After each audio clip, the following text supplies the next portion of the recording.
गीतिया गावते आप पहुंचल बोले कहां माटी कहां पड़ाला छत पर ना पलानी पो वहां के फिर बाण है गौरा हम दिया रहा तो ये कहता रहे छत पर पड़ाला ई हम दिया रे में के जानते बजे बाढ़ आवेला ते लो छत पर भाग के लुका जाला ओ दिन माटी कोड़ पर रहे ओ दिन छत पर लुकाई रहले आ छत पर तो हाथ एगो सोजी माटी कोड़ा गली बुझल छत पर माटी कोड़ा हाय देखी हरिहर पर माटी कोड़ाला एगो गुड़ही खोने को में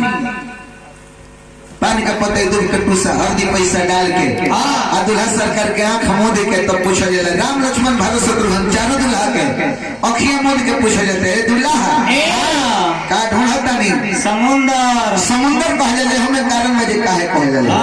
ए बबुआ राम जी के बहन शांता जी माटी नहीं खिकोड़ राम जी निघरा करता नहीं के दीदिया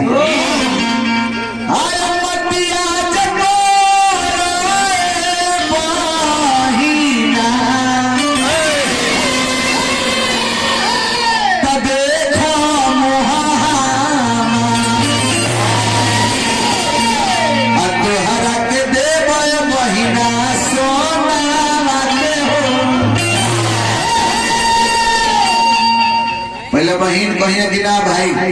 भैया रक्षाबंधन के दिन हमरे के यहाँ जाइयो राखी तरह कलाई पर बांधनी हमारे मटकोर हो जाए ओकरे बाद बहुत धीरे धीरे नौका जुग आइल तो मांगे लगल जे भैया हो तरह के यहाँ बड़ी एगो छबरी पकड़िए भी बड़ी जतगो रही हो तने ओकरे को पत्थर दियो पोस दे ओकरे बाद नाकी जगी नकी नकी सकल का गवता अरे टिकवानी हला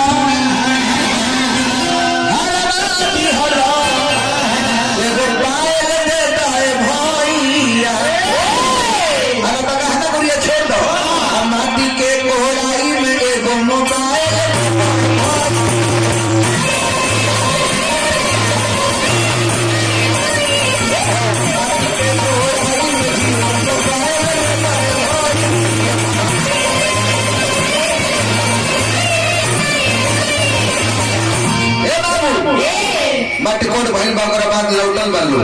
एने से सब ही जाला लगा कि ओने से सोने ना आवेला बुढ़िया का किलो के अलगे गोल हो जाता बियो हल्की से किलो के अलगे गोल आज कर बिया ने के भइल ओकर अलगे गोल मोहम्मद दात ने के बुढ़िया का किलो के तब झुम झुम के झूमर गाते चलल बालू अरे फेरे ना भूपी रहो अकोले जमान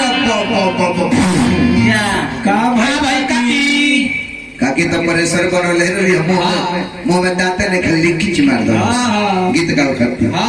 मुन्ना बाबू लेकिन हैप्पी हवल की अली सखी लोग के गाओ तभी हवा जन भल बजे कोर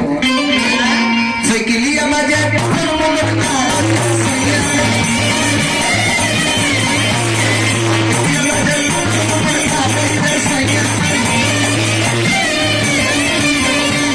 जबरे बोल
कोठरी में बंद हो के वो खरी धरा जाला वही में चाउर छटाला